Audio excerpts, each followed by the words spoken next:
ये जो आने वाले लोकसभा इलेक्शन का जो है अभी इंडिया महागठबंधन से जो IUML भी उसमें इंडिया महागठबंधन में है। तो आज जो प्रेजेंट हालात हिंदुस्तान के जो हुकूमत है NDA हुकूमत को ये 26 या 29 पार्टियां सब मिलाकर हम लोग जो है एक सेकुलर हुकूमत सेंटर के अंदर आना है गवर्नमेंट ऑफ इंडिया में, और कॉन्स्टिट्यूशन भी बचना है और डेमोक्रेसी भी बचना है।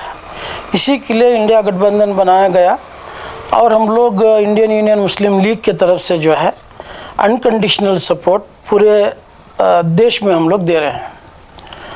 और इसका मतलब ये है कि आज आप लोग देख रहे हैं कि आज हिंदुस्तान की हालत क्या है, और हमारे प्राइम मिनिस्टर, इस देश के प्राइम मिनिस्टर और हमारे प्राइम मिनिस्टर जनाब मोदी साहब 3 दिन पहले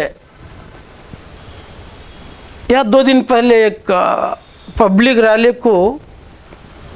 रैली से बात करते हुए कहते हैं कि हिंदुस्तान का जो भी पैसा है सब जो है ये अगर कांग्रेस गवर्नमेंट आएगी तो जो लोग इलीगल माइग्रेंट जो हिंदुस्तान में मुसलमान आए हैं और जो ज़्यादा बच्चे पैदा करने वाले हैं उनको ये लोग देकर भारत का कंगाल करेंगे करके इल्ज़ाम लगाए हैं।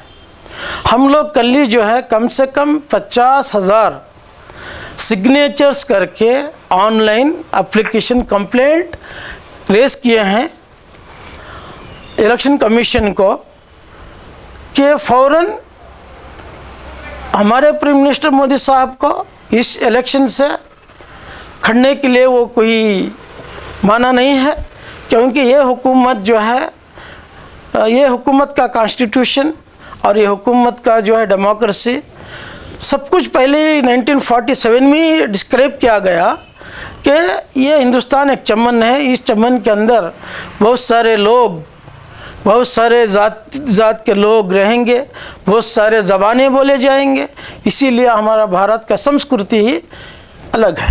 तो तकरीबन 17 कंप्लेंट हो गए हैं PM मोदी पर, 17 जगहों से अलग अलग जगहों से कंप्लेंट किए हैं, क्या एक्शन हो सकता है उनके ऊपर?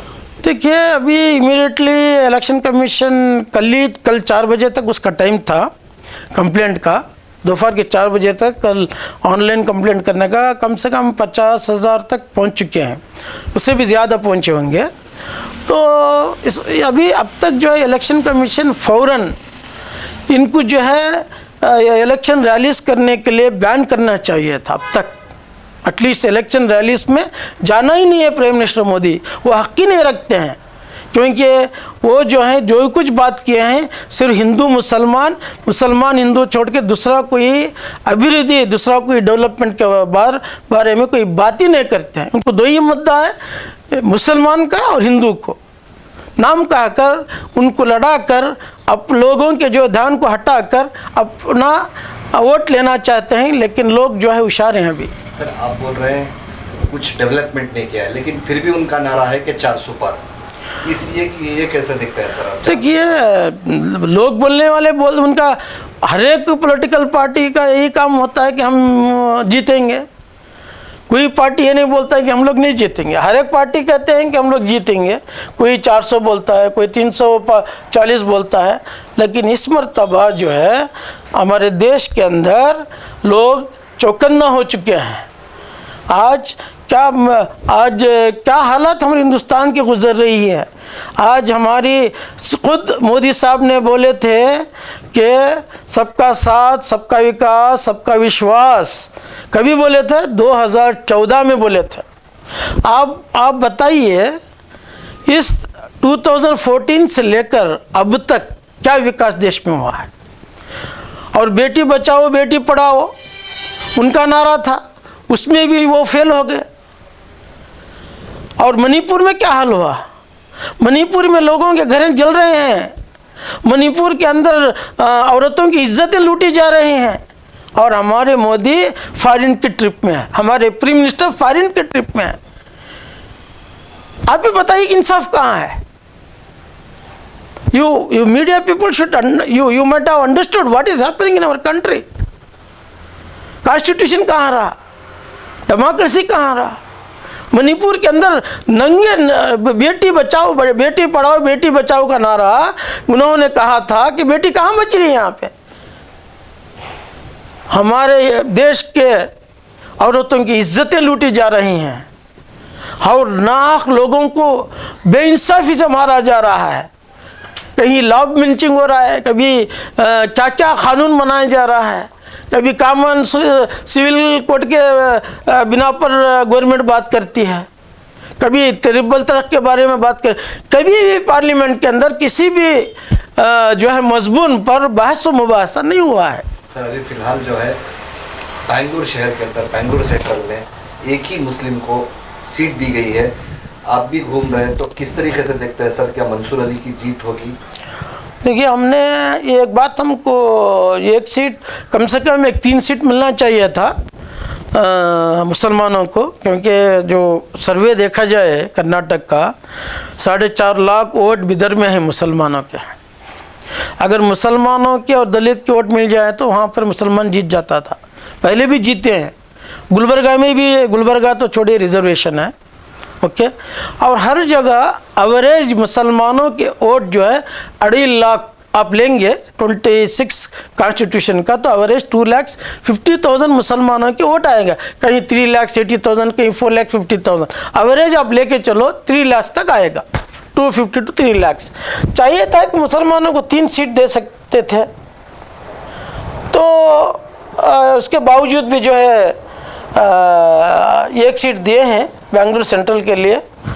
हम उम्मीद करते हैं कि ये सीट जीत जाएंगे। हम लोग कांग्रेस इंडिया गठबंधन का जो कैंडिडेट है कांग्रेस के मंसूर अली खान जीत जाएंगे इस बार, क्योंकि वहाँ के एमपी जो है कुछ विकास नहीं हुआ है, वहाँ पर कोई डेवलपमेंट नहीं हुआ है बेंगलुरु सेंट्रल में अब तक। तो जो डेवलपमेंट हुआ है करके कोई हमारे सामने कोई नतीजा अब तक नहीं मिला है। तो आजकल लोग होशियार हैं, वोटर होशियार हैं कि देखकर कौन डेवलपमेंट करेगा। लोग चेंजेस भी चाहते हैं, लोग चेंजेस भी चाहते हैं, वो जीत जाएंगे। सेंट्रल के जो कैंडिडेट है मंसूर अली जीत जाएंगे। तो क्या मैसेज रहेगा सर? देखिए, मैं आज कर्नाटक के बल्कि पूरे हिंदुस्तान के अवाम से खुसूसन बिलखुसूस कर्नाटक के सिर्फ मुसलमान नहीं पूरे वोटरों से मैं ये दरख्वास्त करता हूँ कि अगर हमारे देश की भलाई होना है, हमारा कॉन्स्टिट्यूशन बाकी रहना है, हमारा डेमोक्रेसी अगर बाकी रहना है, हमारे हिंदुस्तान के अंदर सुकून हो, कोई पीस, कोई जो है आज हिंदुस्तान के अंदर सब मिलजुल कर रहा करते थे। सारे जहाँ से अच्छा हिंदुस्तान हमारा, हम बुलबुले हैं इसके, ये गुलसिता हमारा।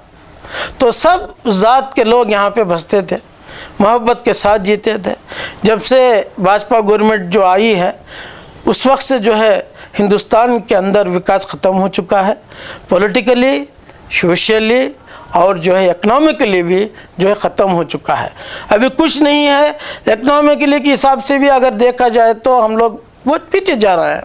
तो इसलिए मैं आज बिलखुसूस हिंदुस्तान के पूरे वोटरों से दरख्वास्त करता हूँ कि अगर आपको कॉन्स्टिट्यूशन बचना है और डेमोक्रेसी आपको रहना है, जो B.R. अम्बेडकर जो कॉन्स्टिट्यूशन लिखे थे उसके अंदर हमारे IUML के मौलवी इस्माइल साहब भी मौजूद थे, एक मेंबर हैं कॉन्स्टिट्यूशन कमेटी में 1948 में जब बनाया गया।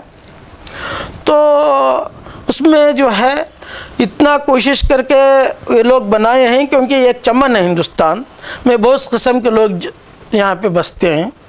तो अगर हमको कॉन्स्टिट्यूशन बाकी रहना है और डेमोक्रेसी बाकी रहना है, सबको इंसाफ मिलना है और जुडिशियली पावर भी इंसाफ मिलना है और पॉलिटिकली भी आपको इंसाफ मिलना है, सोशली भी आपको इंसाफ मिलना है, माशी तरीके से भी आपको इंसाफ मिलना है, तो एक सेक्युलर गवर्नमेंट को सब लोग आप वोट डालिए।